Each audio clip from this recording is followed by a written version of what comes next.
नमस्कार दोस्तों, एक बार फिर से स्वागत है हमारे YouTube चैनल भोजपुरिया क्वीन में।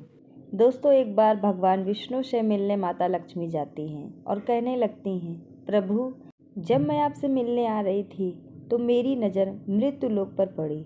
वहाँ मैंने देखा कि 3 स्त्रियाँ जो सहेली थी, उनमें से 2 स्त्री विधवा होकर दुखी जीवन जी रही थी, जबकि एक स्त्री सुहागिन होकर के अपने पति के साथ सुखी जीवन जी रही थी।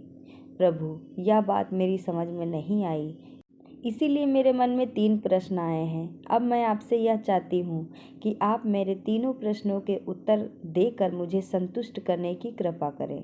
दोस्तों, इस प्रकार माता लक्ष्मी की बात सुनकर भगवान विष्णु जी कहते हैं, हे लक्ष्मी, आप मुझे अपने तीनों प्रश्नों को बताओ। मैं तुम्हारे तीनों प्रश्नों का उत्तर देकर तुम्हें पूरी तरह से संतुष्ट करने का प्रयास करूंगा। अब माता लक्ष्मी जी कहती हैं, प्रभु, मेरा पहला प्रश्न है, कौन सी स्त्री समय से पहले विधवा हो जाती है?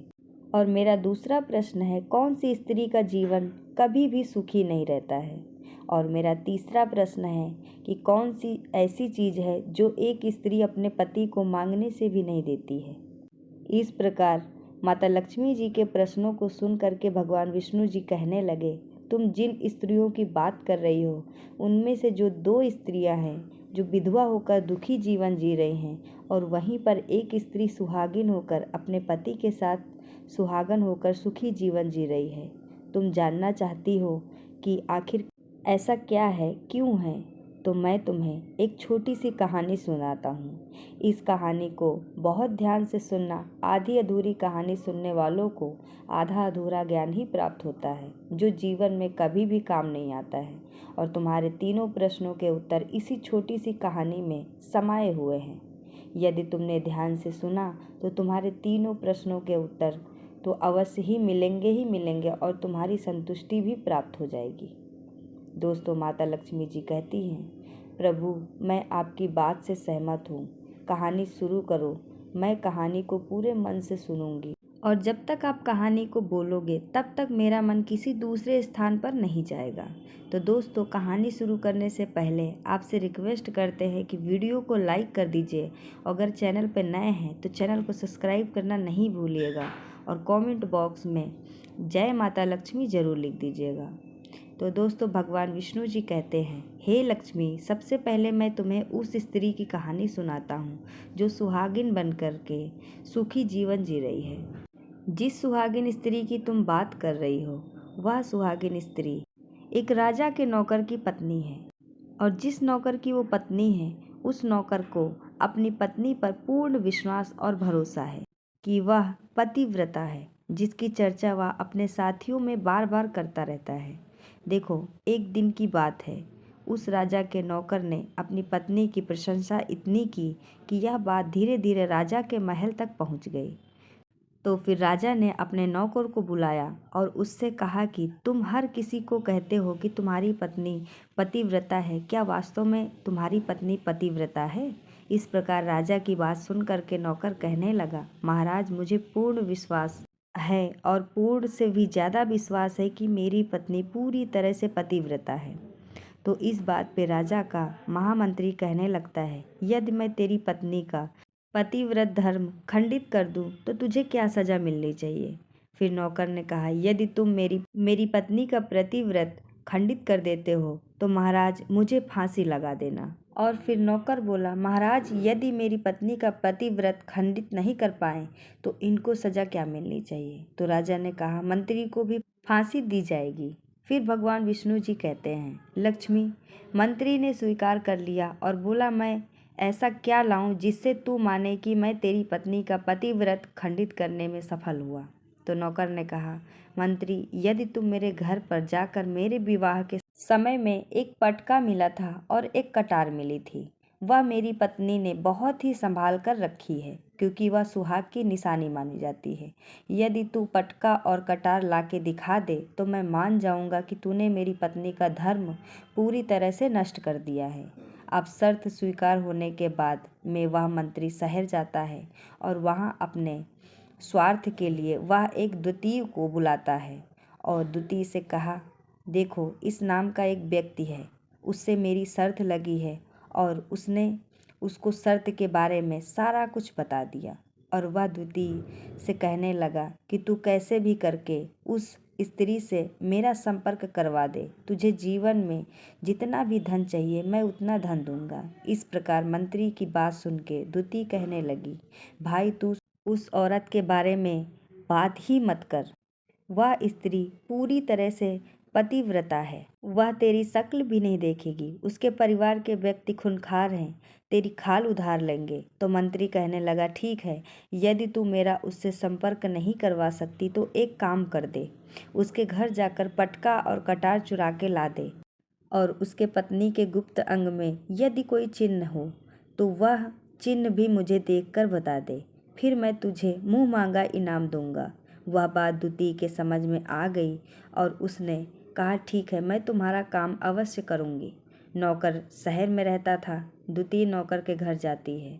उसकी पत्नी से जाकर बोलती है, बेटी मैं तेरे पति की बुआ हूँ, मैं कई वर्षों के बाद आई हूँ। फिर उस स्त्री ने कहा, मैंने पहले आपको कभी भी नहीं देखा, इसलिए पहचान नहीं पाई। मगर उसे क्या पता था ये उसके साथ में छल करने आई है। फिर भगवान विष्णु जी कहते हैं, लक्ष्मी इस प्रकार वह द्वितीय उस पतिव्रता के साथ में 2 दिन तक रुकी। जिस समय वह स्त्री स्नान करने लगी तो वह द्वितीय उठ करके उस पतिव्रता की कमर रगड़ने लगी। उस पतिव्रता स्त्री ने बहुत मना किया, फिर भी वह द्वितीय नहीं मानी और कहने लगी, तुम तो मुझे बेटी से भी प्यारी लगती हो, तो मना मत करो। काफ़ी दिनों के बाद में पहली बार मुलाकात हुई है। फिर द्वितीय आंखों पर हाथ फेरने लगी। उस द्वितीय ने उस पतिव्रता स्त्री की आंखों पर पानी मार दिया और स्त्री की आंखें बंद हो गई। इस प्रकार गुप्त अंग के पास में एक तिल था जो द्वितीय ने देख लिया। बस उसका काम बन गया। उधर स्नान करने के बाद में जब पतिव्रता स्त्री खाना बनाने के लिए गई और द्वितीय को मौका मिल गया, उसने पटका और कटार चुराकर उस नौकर के घर से भाग लिया। वहाँ से एकदम से भाग गई और जाकर के द्वितीय वह पटका और कतार मंत्री को दे दिया और उस पतिव्रता की जांघ पर तिल का निशान था, उसने वह भी उस द्वितीय ने बता दिया। फिर मंत्री सीधा राजा के दरबार में पहुंचा और राजा से जाकर के कहा, महाराज मैं नौकर की पत्नी के साथ में 2 दिन बिताकर आया हूँ और यह पटका और कतार उसी के हाथों से लेकर आया हूँ। फिर राजा ने दरबार लगाया और नौकर को बुलाया। तभी महामंत्री की सभा में पटका और कटार लेकर नौकर को दिखाने लगा और उसकी पत्नी की जांघ पर जो काला तिल है उसका निशान भी उसने बताया। फिर नौकर ने मान लिया कि वास्तव में मेरी पत्नी अपना पतिव्रत धर्म पूरी तरह से भंग करवा लिया है। भगवान विष्णु जी कहते हैं, लक्ष्मी फिर तो राजा ने फांसी का दिन 15 दिन बाद में रख दिया और कहा कि नौकर 15 दिन की बाद फांसी पर चढ़ाया जाएगा तुमको। और इस प्रकार से उसकी अंतिम इच्छा पूछी गई तो नौकर ने कहा कि महाराज मैं अपनी पत्नी से अंतिम बार मिलना चाहता हूँ।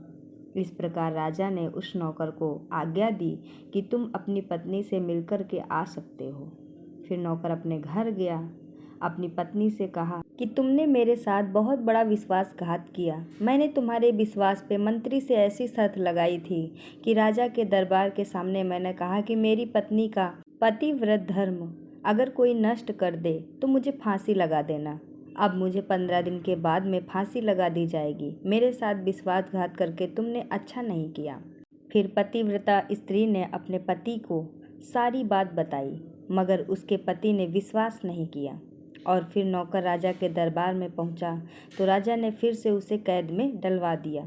और उधर पतिव्रता स्त्री अपने परमात्मा को याद किया और अपना भेष बदल करके राजा के दरबार में पहुंच गई और अपना नाच दिखाने की आज्ञा मांगने लगी। फिर सभी मंत्री आदि उपस्थित होकर के इस सुंदरी का नाच करवाने की पूरी व्यवस्था करी। भगवान विष्णु कहते हैं, उस नौकर की धर्मपत्नी ने जब नाचना शुरू किया तो राजा को उस स्त्री का नाच बहुत ही सुंदर लगा। और फिर राजा ने कहा, तुम मुझसे क्या मांगना चाहती हो? तुम जो भी मांगोगी मैं तुम्हें वही दूंगा। फिर नौकर की पत्नी ने जवाब दिया, महाराज आपकी सभा में मेरा चोर है जिसने मेरे रुपए लिए थे मगर आज तक वापस नहीं दिए, उसे फांसी की सज़ा दे दीजिए। तो राजा ने कहा, ठीक है, मेरे दरबार में तुम्हारा चोर कौन सा है, उसका नाम क्या है? फिर उस नौकर की पत्नी ने कहा, महाराज आपका मंत्री ही मेरा चोर है।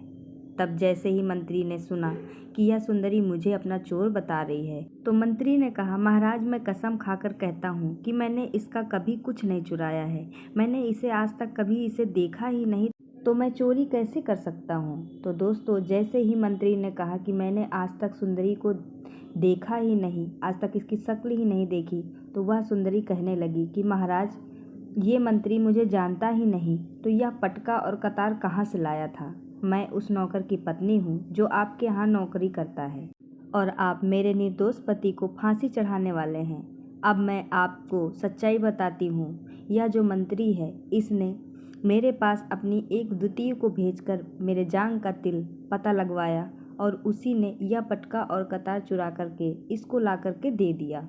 और आपके मंत्री के द्वारा भेजी गई द्वितीय जब मेरे घर आई, तो उसने मुझसे कहा कि मेरे पति की बुआ है और वह पहली बार आई है, इसलिए मैं उसको पहचान न सकी। और इस प्रकार उस नौकर की पत्नी की बात सुनकर के राजा द्वितीय को बुलाया, तो उस द्वितीय ने राजा को सारी सच्चाई बता दी। फिर राजा ने उस नौकर को रिहा कर दिया और मंत्री को फांसी पर चढ़ा दिया। भगवान विष्णु कहते हैं, लक्ष्मी उस पतिव्रता स्त्री ने अंत में राजा से कहा, महाराज मैं अपने पति से बहुत प्यार करती हूँ। मैं एक चरित्रवान स्त्री हूँ। मैंने अपने पति का नाम आज तक अपने मुंह से कभी भी नहीं लिया, तो मैं इनके साथ विश्वासघात करने के बारे में कैसे सोच सकती हूँ। भगवान विष्णु कहते हैं, लक्ष्मी मेरी पूरी कहानी यहीं से खत्म होती है। अब तुम अपने तीनों प्रश्नों के उत्तर सुनो। तुम्हारा पहला प्रश्न क्या था कि कौन सी स्त्री समय से पहले विधवा हो जाती है। तो जो स्त्रियां अपने पति का नाम लेती हैं वह समय से पहले ही विधवा हो जाती हैं, क्योंकि अपने पति का नाम लेने से उनके पति की उम्र कम होती जाती है। बस यही राज की बात है कि जो तुम 3 सहेलियों की बातें कर रही थी, उसमें से जो 2 विधवा थी और एक नौकर की पत्नी थी, जो कि वह पतिव्रता स्त्री थी, यह पतिव्रता स्त्री कभी भी अपने पति का नाम अपने मुंह से नहीं लेती थी। और उधर जो 2 स्त्रियां थीं जो विधवा होकर जीवन जी रही हैं, वह हमेशा अपने पति का नाम लेकर ही बुलाती थी, जिसकी वजह से उनके पति की उम्र कम हो गई और फिर वह दोनों स्त्रियां समय से पहले ही विधवा हो गई और आज वह दुखी जीवन जी रही हैं। इसलिए कभी भी स्त्रियों को अपने पति का नाम अपने मुंह से कभी भी नहीं लेना चाहिए। दूसरा सवाल था कि कौन सी स्त्री का जीवन कभी भी सुखी नहीं रहता है। तो समझ लो, जो स्त्रियां अपने पति की बिना अनुमति के किसी भी तीर्थ स्थान या उत्सव में जाती हैं, उनके जीवन में कभी भी सुख नहीं आता है। ऐसी स्त्रियां जीवन भर दुखी रहती हैं और उन्हें पति का कभी भी प्रेम नहीं मिलता है। भगवान विष्णु कहते हैं, लक्ष्मी तुम्हारा तीसरा प्रश्न था कि ऐसी कौन सी चीज़ है जो एक पत्नी अपने पति को मांगने से भी नहीं देती है। तो समझ लो, वह चीज़ होती है गाली। एक चरित्रवान स्त्री कभी भी अपने पति को गाली नहीं दे सकती है और जो स्त्री गाली देती है वह स्त्री कभी भी चरित्रवान नहीं होती है और ऐसी स्त्री जीवन भर रोती रहती है। उसके जीवन में कभी भी सुख नहीं आता है और समय से पहले ही ऐसी स्त्री विधवा हो जाती है। दोस्तों, इस प्रकार कहानी सुनने के बाद में माता लक्ष्मी पूरी तरह से संतुष्ट हो जाती हैं और कहती हैं, प्रभु वास्तव में जो स्त्री चरित्रवान होती है वह कभी भी दुखी नहीं होती है, क्योंकि ऐसे घर में हमेशा माता लक्ष्मी का वास होता है और वह घर धन और ऐश्वर्य से हमेशा भरपूर रहता है। ऐसी स्त्रियां हमेशा घर को स्वर्ग बना देती हैं। तो दोस्तों, कहानी पसंद आई हो तो कमेंट बॉक्स में जाकर जय माता लक्ष्मी जरूर लिख दीजिए और वीडियो को लाइक करना नहीं भूलिएगा। चैनल पर नए हैं तो चैनल को सब्सक्राइब जरूर कर लीजिएगा, ताकि ऐसी ही जानकारी आपको हमेशा प्राप्त होती रहे।